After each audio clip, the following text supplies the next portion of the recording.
coffee. Coffee with Tim Black. Yes, I am coffee.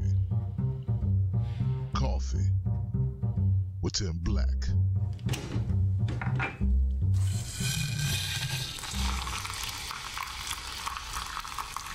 Get that out of here. Hey guys, how you doing? What up, what up, what up? Hello, hello, hello. My people, my people, my people, my people. All right, welcome to another edition of Coffee with Tim Black. I could not go live earlier because, frankly, I have a sick child at home and I was doing daddy duty. Daddy duty. Not duty, duty. So anyway, welcome to the show, guys. Facebook, Periscope, YouTube. We got a number of stories to run through. Roy Moore, Trump, the tax reform plan, the travel ban, the bakery issue. Remember that bakery issue? So let's get to it. Let's get to it. Yes, yes, yes. All right, so before I get right into that, let me first thank everybody that came out to see Lee Camp and my friend Chris Mohan and myself in Richmond, Virginia. That's right. That's what I'm talking about. We had a lot of people come through the Ponies and Pints in Richmond, Virginia, and see us tell some truth, but also make some funny. So I want to thank everybody, man. It was a blast. It was amazing. It was hot. It was hype. Yeah, it was a fun time, man. So I want to thank you for supporting what we do. More than likely, I'm pretty sure we're going to be in Salt Lake City. Go to leecamp.net if you're in the Utah area. Right? Because we're going to be performing there, and it's important, man, that I get the word out because I love to see you all come out for that. Support independent media, support funny, support comedians, support what we got going on, and come out and have a damn blast. Don't you need to laugh? Don't you need to laugh a little? That's right. I hope so. Lord knows I can use it. So to start out today's show, let's talk about the GOP tax reform bill that we know just passed in the Senate.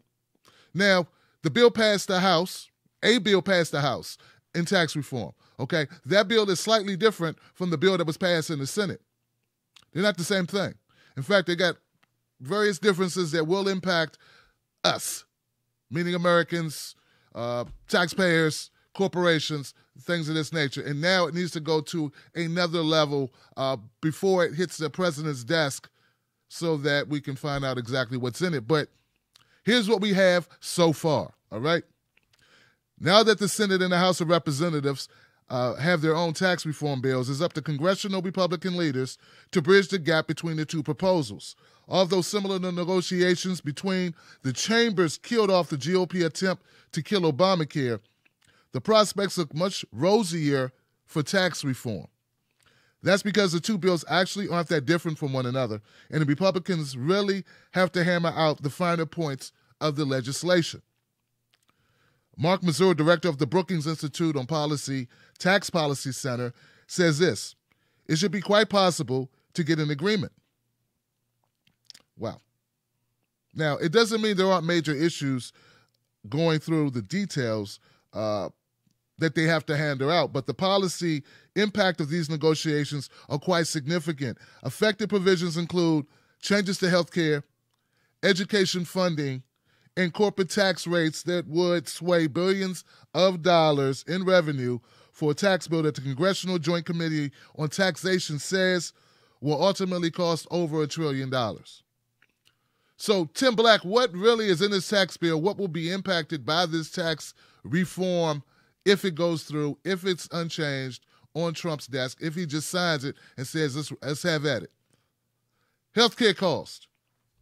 The Senate bill includes a provision that will repeal the Affordable Care Act's individual mandate to buy insurance, a key provision, as you know, of the Obamacare legislation. Republicans failed to repeal when their own health care bill failed. So they've been trying to get rid of the individual mandate, which requires everyone to be covered or pay a penalty. That's been a GOP talking point. In fact, it's something Trump ran on. So that's a major part of this. If Trump signs that, then yes, there goes the individual mandate. In November, it was concluded by the Congressional Budget Office that this would result in 13 million people losing their insurance. Though the House didn't include this in their plan, it's expected that this will end up in the final legislation. All right, so there's a tax deduction for medical expenses would also be eliminated in the House bill, which was used by about 9 million filers last year. So the tax deduction for medical expenses. If you're someone who deducts medical expenses on your tax returns, you will no longer be able to do so. See, this is one of those issues that I've been pointing out to people. They watch Fox and they say, oh, this is great for business. Somehow, average individual Americans think that they're businesses. No, just when it comes to politics, are people, corporations, people. You're not a business. You may be in business, you may do business, but you're not a business. Okay. And because of the cost of tax reform is so high, both the House and the Senate and House bills triggers that could cut Medicare by about $25 billion to reduce the deficit may take effect in 2018. Once again, this is not me saying it, and I'm not saying it because, oh, I hate Trump. Oh, I hate Trump. I want to destroy Trump, and I want to say negative things about Trump. What I'm telling you is that the tax breaks that go to these corporations and to the wealthy are so high that it will automatically trigger cuts across the board. And $25 billion worth of those cuts will be made in Medicare and Medicaid. Is that clear enough for people? Is that making sense? Okay. Look, man, I don't intend to be a jackass about this. I'm just, but it really grates my nerves, man, that people don't get it. It's one thing to cut, I want individual families to have tax breaks. I do. I'm not like tax the hell out of the working class, tax the hell out of single family homes. That's not my thing, right? But if you give too many tax breaks to corporations and the wealthy, you have to make up for it somewhere. Now, I do know, I'm aware that we have a fiat currency, and we could just say, just make more money, print more money, print more money. But you know what? We're not doing it. America has not decided to just print more money to cover whatever it wants to cover. Someone's going to get cut. Services are going to be cut. And you know who those services go to that will be cut? Services for people like you and I, and people that depend on you and I. Like your cousin, your grandma, your parents, your kids, all right? Next door neighbor, poor people. This is what it is. Okay. Number 2, another thing that's in this legislation, the alternative minimum tax. The alternative minimum tax. For corporations and high-income individuals, the alternative minimum tax is basically a tax floor on what they're allowed to pay. Just before the Senate bill was passed on Friday, legislators revealed that they decided not to repeal the AMT, which was previously expected and was done in the House bill. Instead, the corporate AMT will remain at 20% in what is widely viewed as a compromise to give lawmakers more latitude to cut taxes elsewhere. The problem, however, is that because Republicans are expected to lower the corporate tax rate to somewhere between 20 and 22%, corporations will lose out tax credits like the R&D credit, which that would otherwise put them below the 20% AMT. Okay. Giant tax hikes on higher education. Giant tax hikes on higher education. Grad students will get hit hard if Trump signs this the way it is, okay? Grad students, listen. Both GOP proposals would dramatically impact the education system, but the House bill has specific language and more provisions dealing with education matters at both the K-12 and the university level. And this all affects how school is funded. It strips tax deductions for graduate students. It strips tax deductions to graduates or for graduate students. Can we get a boo for that? Where's my boo? There's it.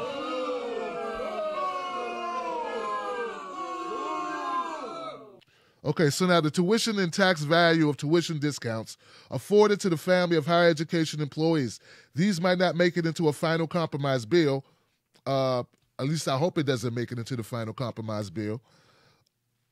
But it's possible. I don't understand why we would want to punish people who are paying already tremendous amounts of money to go to graduate school. You know, not only are we not providing free local college tuition for young people or any people that want to go back to school, even though the demands of or the expectations for you having a degree have never been higher in our job market, something that Bernie Sanders ran on, right? But now, in this tax plan, graduate students, people who are still somehow finding a way to fund schooling, they're going to lose the ability to write off or to take a tax deduction for the amount of money that they spend in their graduate education. I don't get it. How are they selling this on Fox? How are they spinning this so that people are like, this is great. I like this. This is good stuff. I think this is a good deal. Those dumb Democrats, them dumb liberals, them dumb independents who ain't on board, they just dumb. How are they spinning it that way? I don't know. The estate tax. Though the estate tax, also called the inheritance tax, only affects about 10,000 people of very wealthy Americans, eliminating it has been a Republican policy goal for years. So it doesn't really affect anybody except the rich. Is there a poor tax? Are we eliminating some type of something for poor people so that it makes life easier for them? So when we point this type of stuff out, it becomes clear, very crystal clear, what's important and what's not. Okay? If we do things for, God, I can't, what is this? It becomes clear, right? If we suggest that we should do things to help struggling families, they call those families moochers. And they call us bleeding heart liberals. But the Republicans can do things that help only wealthy people, and that's fine. That's fine because they're wealthy people. They're wealthy, so no one's going to shame you for making sure the Waltons don't have to pay inheritance taxes. No one shames you for that. No. Yeah. Same thing when companies write off stuff all the time. Just write it off. These big corporations get these subsidies. Any subsidies, which is nothing but except like assistance, like assistance for corporations. When working people or poor people get subsidies, which are government programs of some type to help shore things up for them because their houses got foreclosed on and they need a place to live, or they need Meals on Wheels or whatever it is, they are frowned upon. You frown upon that. But you don't frown upon corporation subsidies. Does that make sense? And when I say you, I don't mean you. I mean certain people in our society. Is it just the programming of the stupid box that makes these people think that makes sense? I don't know. All right, I don't know. Look, man, I ain't falling for no banana in my tailpipe. Jesus, this thing is killing me. All right, so anyway, we'll see what Trump does here with that. Let's go on to number 2. All right, here we go. Trump's travel ban. Trump's travel ban. We heard a lot of talk about it. It will eliminate or put constraints on the vetting of people coming into the country. Right? We know it was focused on Muslim locations, Muslim countries. That's where the focus was. And we know that Trump is having a very hard time trying to get this executive order done because, shit was unconstitutional. All right. Well, it's a big win for Donald Trump. A divided U.S. Supreme Court lets Trump travel ban take full effect for now. Yeah, it took effect. Okay, so a divided U.S. Supreme Court let President Donald Trump travel ban take full effect while legal challenges go forward, handing him a major victory in triggering the court or suggesting the court ultimately will uphold the restrictions. So while they further process this through our legal system, the plan will go into effect. I think this was the third iteration of the travel plan that was submitted by Donald Trump. I think it was the third one. Look at me. I say it like you guys are talking back to me. This is the third one. Okay. So let me get into this a little bit more. Trump will now be able to bar or restrict entry by people from 6 mostly Muslim countries, even if they have a relationship with a U.S. person or institution. The order effectively suspends a compromise the justices reached in June when they let an earlier version of the ban take partial effect for exempt people with a bona fide U.S. connection.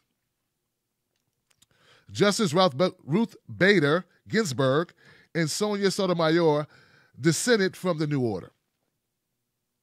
Okay. Lower courts have partially blocked the travel ban, issuing orders that track the Supreme Court June decision. The new Supreme Court order doesn't directly address the merits of the legal challenges. 2 federal appeals courts are scheduled to hear arguments in the coming days. The High Court could agree to consider appeals later. So this is temporary, okay? This is while this is going through the legal process. There's still a possibility that the order will be rescinded or, that the travel ban won't take effect. But it doesn't look like it. I mean, why would you temporarily allow it while we're going through the legal process unless you think, well, we're going to end up going to accept this? So there you go. Number 3. And this is very interesting because I heard something about this case earlier. There's a former Florida representative. Well, she gets 5 years in prison for fraud. 5 years in prison for fraud. Let's take a look at this. A federal judge on Monday sentenced former U.S. Rep. Corinne Brown to 5 years in prison on fraud and other related charges in a purported charity for poor students that she used as a personal slush fund.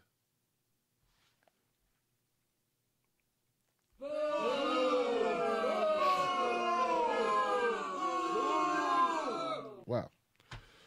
Brown was ordered to turn herself into authorities no earlier than January 8th. She represented a Florida district that included Jacksonville during her nearly 25-year career. Brown, a Democrat who was one of the first 3 African Americans to be elected to Congress from Florida since Reconstruction, was convicted by a federal jury in May on 18 of the 22 charges against her, which included fraud, lying on her tax returns, and on her congressional finance disclosures. Wow. Ooh, this is not good. This is not good. So, look, what do you say when someone gets caught with their hand in a cookie jar? Do you blame the people that caught the hand, or do you blame the person for reaching in the cookie jar? Or do we say it's this thing where we just want to bring down Corinne Brown? Look, I have no idea why this Corinne Brown was called out. I don't know what it was. I don't know what triggered the investigation. But if someone's doing the wrong thing, I can't defend them. I won't defend them. I refuse to defend you if it's true that you were stealing money. If you were stealing money, you shouldn't have been in office. It's kind of how that works. It matters not that she's a woman. It matters not that she's an African-American woman. What matters is that she's apparently stole some shit. So, please miss me with the Tim, why can't you see, and these people do it, and they get away with it. You know what? I want anybody who's corrupt out of office. Anybody. I don't care who they are. Get out the corrupt bastards out of office, please. But see, look. If I go soft or easy on Corinne Brown for any of the reasons that I listed, that makes me corrupt. And I will not be corrupted by carrying water for somebody who obviously, or at least according to the courts, according to what I'm reading here anyway, according to the ruling by the courts, did the wrong thing and did it for several years. Okay? So, yeah. Now, someone turned state's evidence. Brown's former chief of staff, Elias Ronnie Simmons, the One Door's executive director, which is the name of the foundation or the money, where she was the name of the program that she had that was supposed to be for the poor or young people or whatever. That's where they were getting the money from.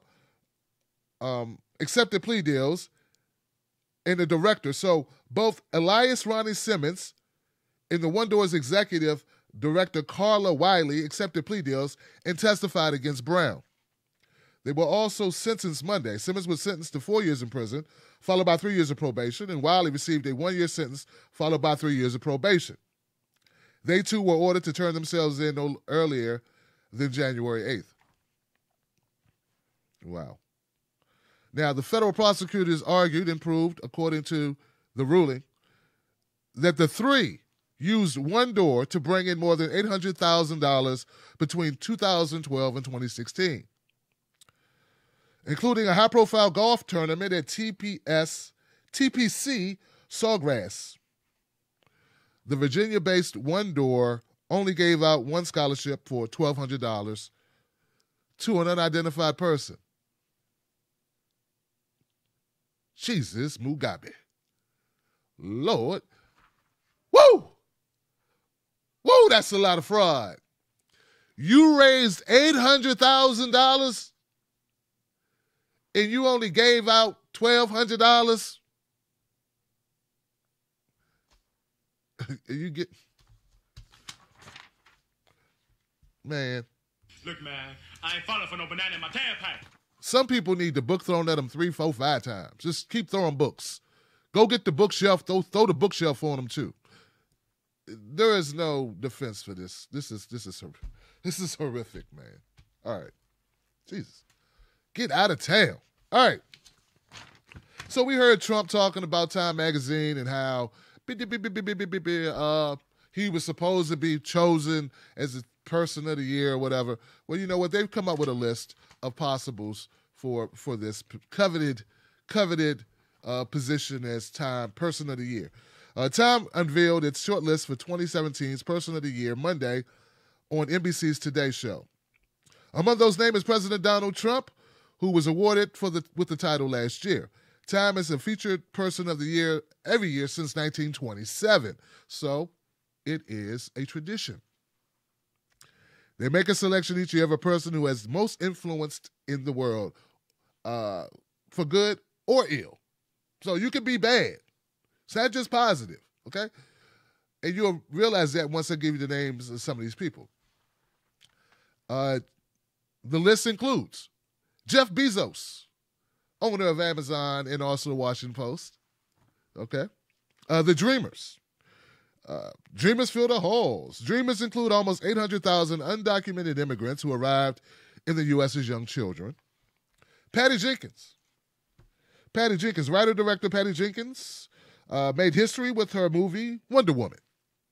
Made more than $100 million its opening week, making it the biggest domestic opening ever for a female director. Kim Jong-un, as we all know, is North Korea's pint-sized nuclear armament pissed-off guy who can't eat cheese for some reason. J.F. O'Donnell told me about that. Something about Kim Jong-un and cheese don't work.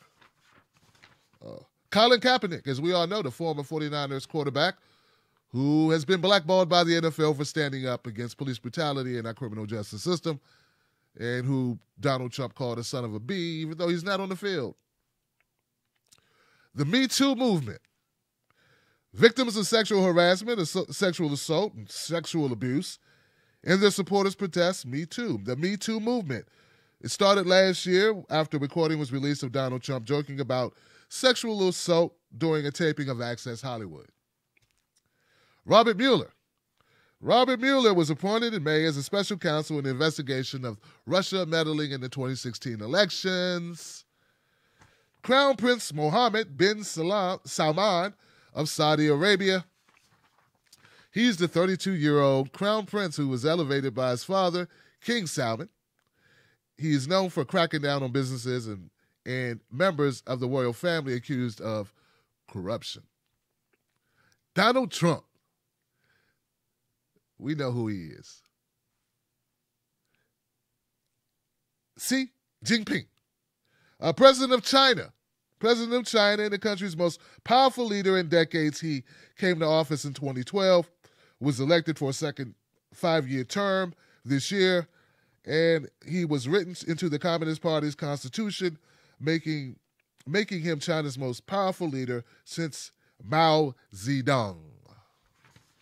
So that's the list of people in the 2017 Person of the Year running for the coveted spot. And I just want to say, like, who cares? I mean, really, though, who cares? Oh, I know who cares. Donald Trump cares. He cares enough to tweet about it and complain about it. That's who cares. I think it's petty as hell. All right. This show is brought to you by TimBlackTV.com. It's not brought to you by the DNC. It's not brought to you by the GOP. It's not brought to you by RT or TYT. Just viewers like you who care about the show, who find value in the show. And, so go to TimBlackTV.com. You'll find a link that'll take you to my Patreon page where you can contribute to the show and keep the lights on around here. Also, Lee Camp, Chris Mohan, and I will be doing stand-up comedy in Salt Lake City, Utah. This will be next month. Go to leecamp.net to get tickets. Please tell them Tim Black sent you. All right, so MSNBC's Joy Reid is well known for hating progressives. I won't say she hates progressives because she probably considers herself a progressive, and though most progressives would consider her a regressive, and that's the reason why I feel like the word progressive is sort of probably need to just eliminate it from the vocabulary. What's the label? Let's get rid of the labels.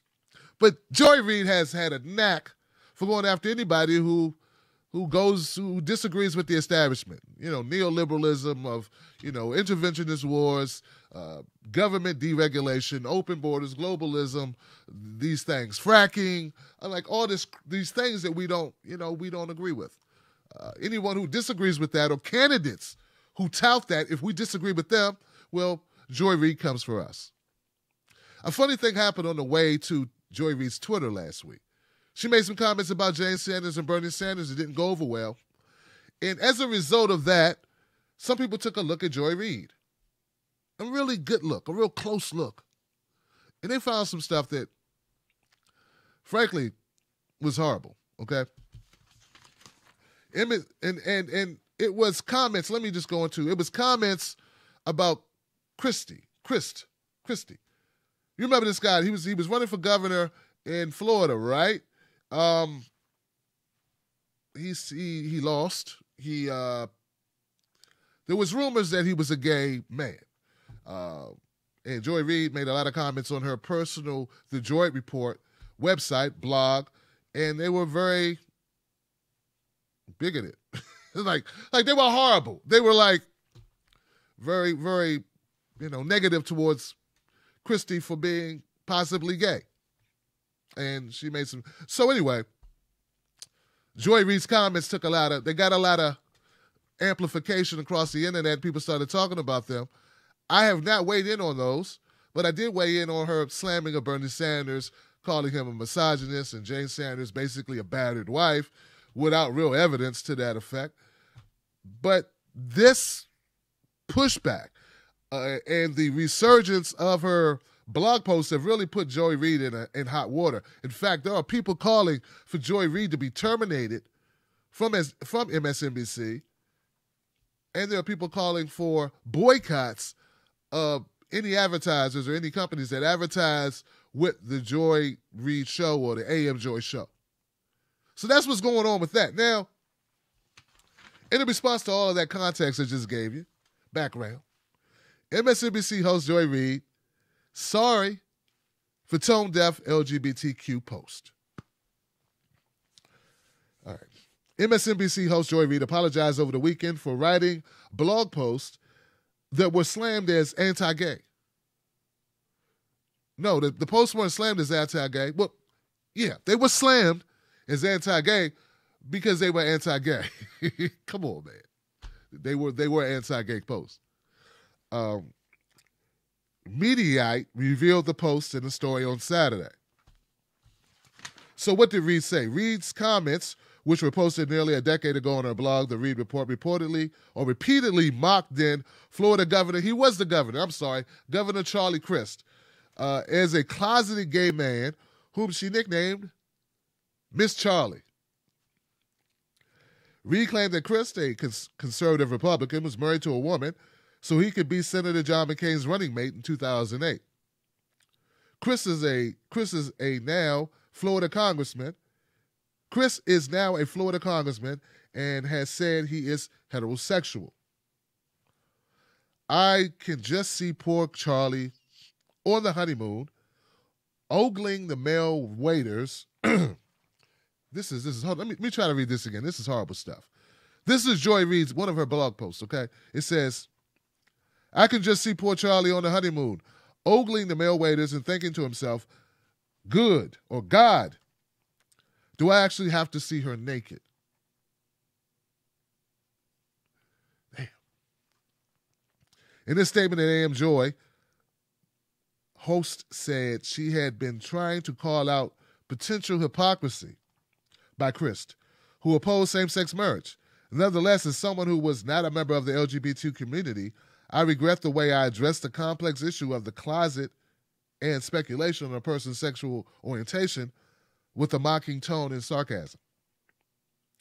It was insensitive, tone deaf, and dumb.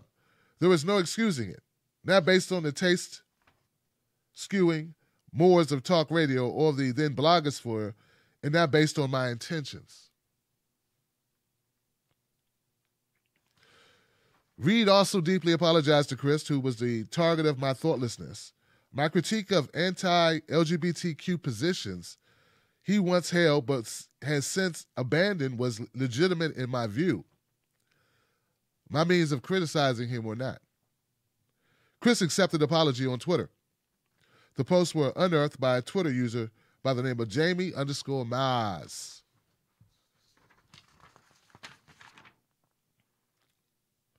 Charlie Crist says, long forgotten, but thank you, Joy. I appreciate you. Okay. Give it up for that, I guess.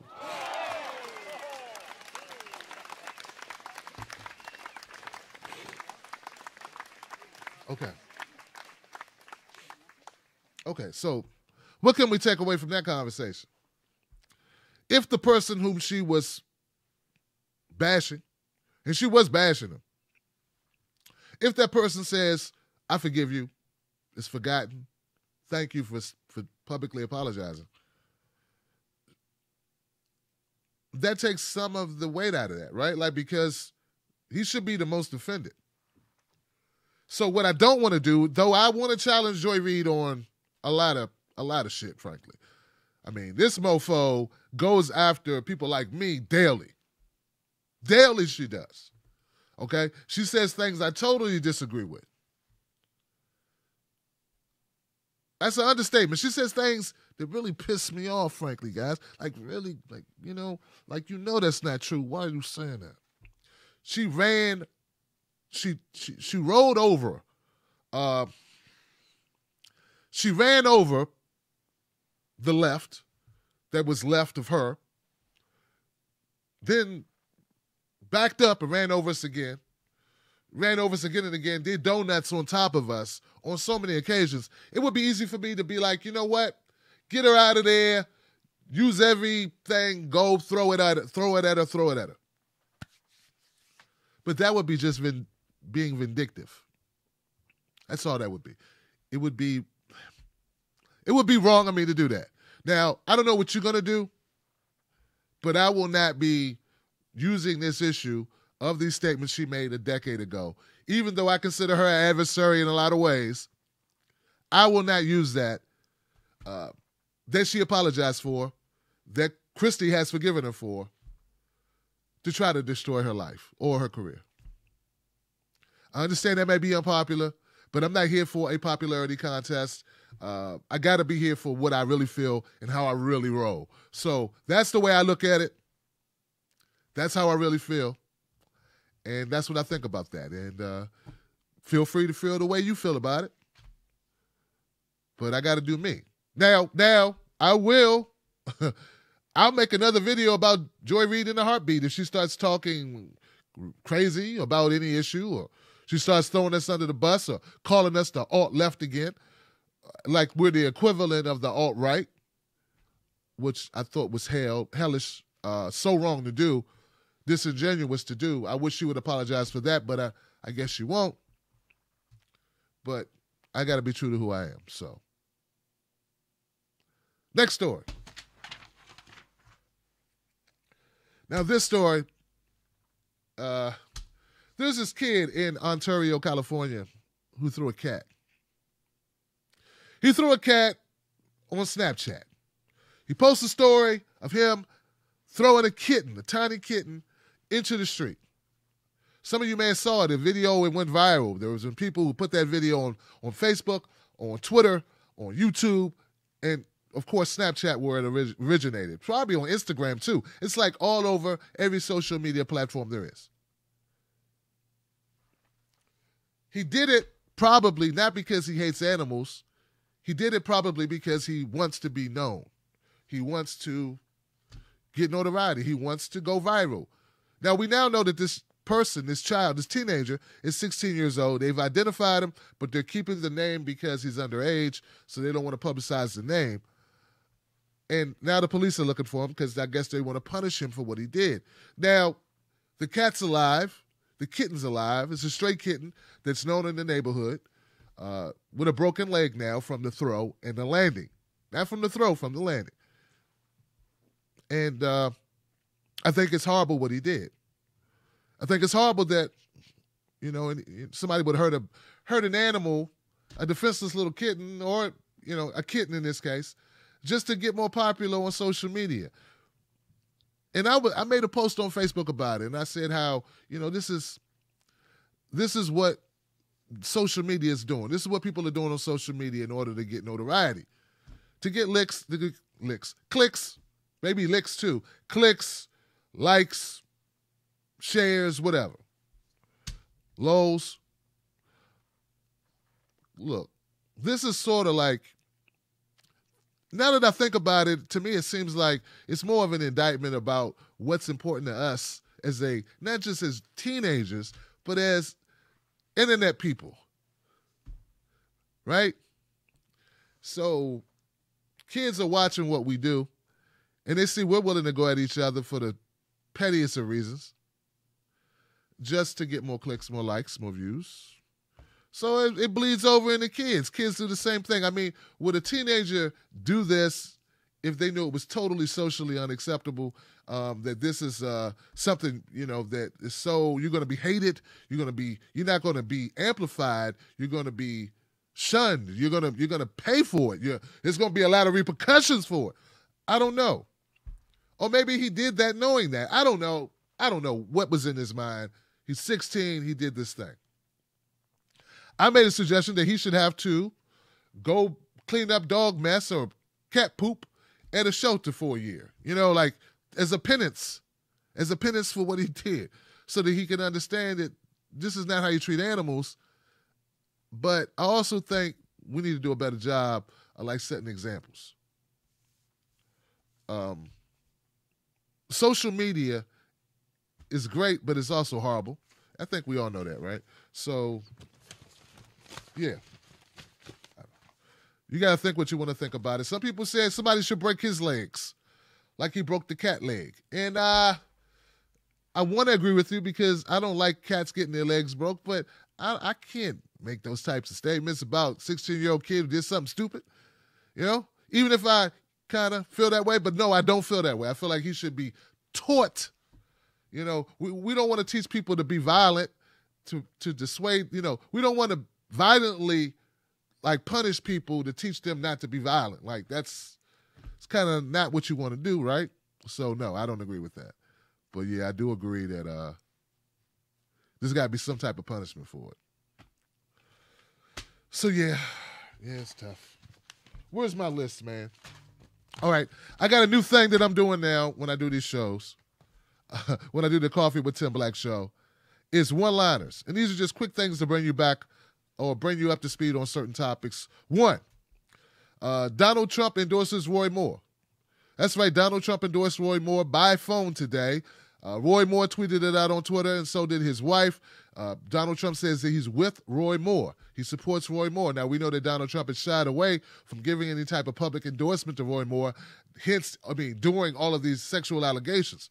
Trump has said, Roy said he didn't do it, and that's about all I got to say about that. Sarah Huckabee Sanders, she said, well, the people of Alabama will decide. So that's going to happen soon, guys. So there you go. Matt Lauer, former Today Show co-host, he wants $30 million. He wants $30 million because they fired him. He had a contract for $20 million a year. He still had 18 months left on his contract. So he's going to have to fight them to find out if he broke the clause of, don't be a scumbag while employed clause. It's a lot of money. A lot of money. Disobedient Media, and a great writer and friend, Elizabeth Voss, has a new article out. Victims' testimony reveals establishment-connected East Coast trafficking network. So that's very interesting. I invite you all to go to Disobedient Media to check out this article by Elizabeth Voss, and I'm going to invite Elizabeth Voss on my channel to explain her article and share this with us. So give it up for that. HuffPost article. Walker Bragman and Jeff Campbell, Miami Gator, our friends, they have an article they just released. It's entitled, What Donna Bazile Left Out of the DNC Story. What Donna Bazile left out of the DNC story. And it has some very interesting points in it. I encourage you guys to go check out that article. I will be interviewing Donna Bazile. It's still in the works. I talked to her recently. She was still traveling, doing promotion for her book, still out of town. But we have decided, we have agreed that we're going to do the interview in person. In-person interview with Donna Bazile right here. At some point, I will invite Walker Bragman and Jeff Campbell on my show to talk about their article. What else? Nina Turner. Our friend Nina Turner was just voted one of 18 to watch in 2018 by the Politico's Playbook. So give it up for Nina Turner on that.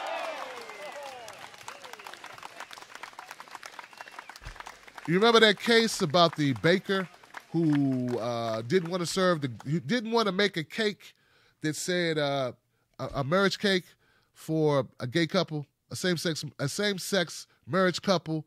Well, that case is going to court. It's going to the Supreme Court, I think.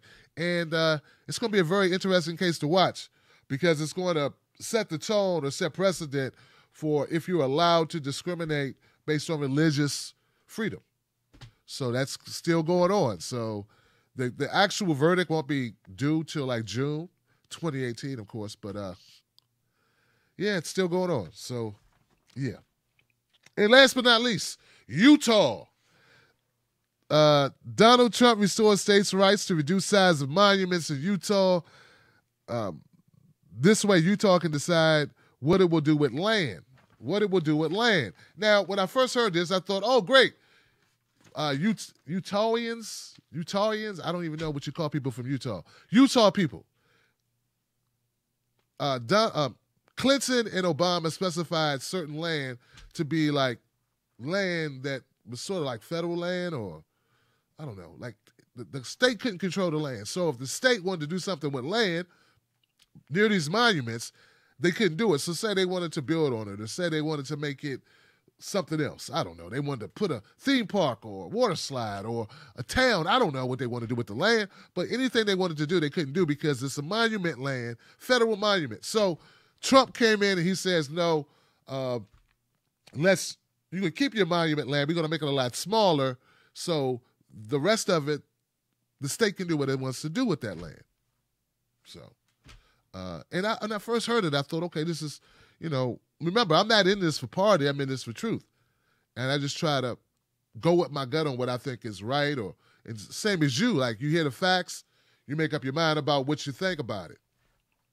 So originally I thought, okay, you're giving the rights back to the state, so the state can decide what it would do with land. But here's the other thing about this, which you would call the rub, right? What if this land is considered sacred land, which some of it is, and what if the majority of Utah or voters or legislators or whoever, the government in Utah, state government, decides, well, we don't care about your tribe or this land that you find precious. We don't care what you think about it. We want to do what we want to do with it. Now we can build on it. Now we can whatever.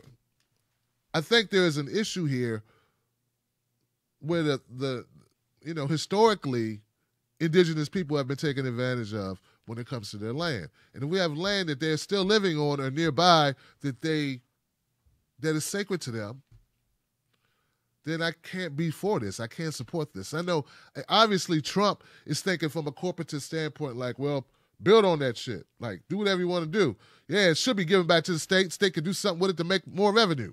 But there's another side of it, which always exists, where people go, no, we like our park, we want to camp, we like enjoying the wildlife, the nature, and we don't want you building it up and doing crap with it. So not as cut and dry as people want it to be seen, at least not to me. And anyway, that was a long one-liner, but that's a one-liner. So that's what's going on in Utah. Once again, we'll be in Salt Lake City, Utah. When I say we, I mean Lee Camp, Chris Mohan, and I doing comedy there. So come on out. Go to leecamp.net, get a ticket. Also let Lee Camp know I sent you, so he'll know that we're getting the word out. That's it, guys. I love you. I appreciate you. Tonight. Tonight,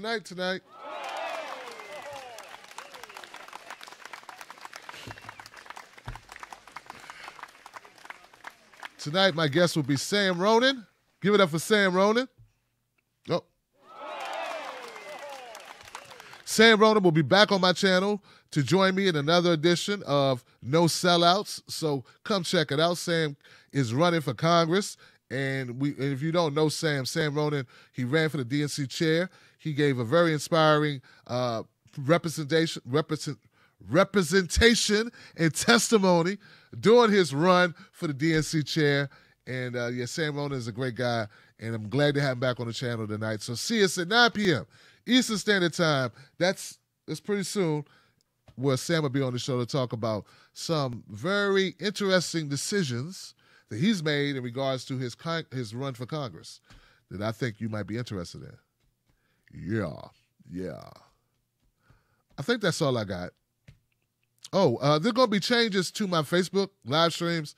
And as you know, I chat in our live streams are for people to interact with the content, like people to comment on what's being said, what's going on the show, to kind of keep that conversation going.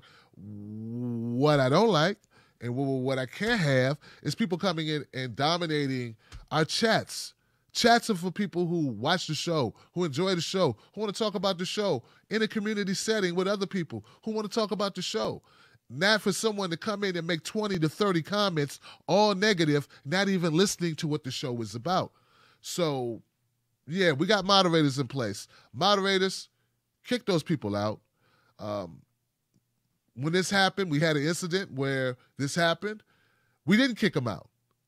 In fact, they went the entire show, even when the content of the show no longer was even about what they took issue with, and kept complaining and complaining and complaining and complaining, complaining and complaining. I didn't know till after the show, and I would not know if I hadn't read the comments where my viewers who were at the show were complaining to this person to stop trolling, to stop making comments, and stop. Like, if you don't want to be here, just leave.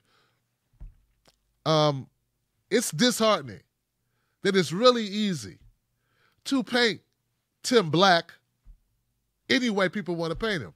And that there are people who won't even hear the side, my side or any other side, and just roll with it, just make a judgment, not at all questioning anything. it's it's a small amount of people that do it. My show is open to anybody who wants to check it out. If you check it out and you decide you don't like it, I would just like to ask you not to make 20, 30 comments about how much you hate it. Just to leave. Just leave. That's all. And I want to thank everybody who attends the shows, man, who checks it out, who values what we do. It ain't rocket science. Thank you so much for participating and joining the community and voicing your opinion. I appreciate you. And we try to keep it fun and real and honest and upbeat and informative and relevant. So that's it. Came with them all. I love you guys. I see you tonight, 9 p.m. Eastern Standard Time. My guest is Sam Ronan. We got a lot to talk about. I see you then. Stay safe. Stay strong. Don't let nobody take your cornbread. And as always, Look, man, I ain't falling for no banana in my tailpipe. don't fall for no bananas in your tailpipe. See you soon. Coffee with Tim Black. Yes, I am coffee with Tim Black.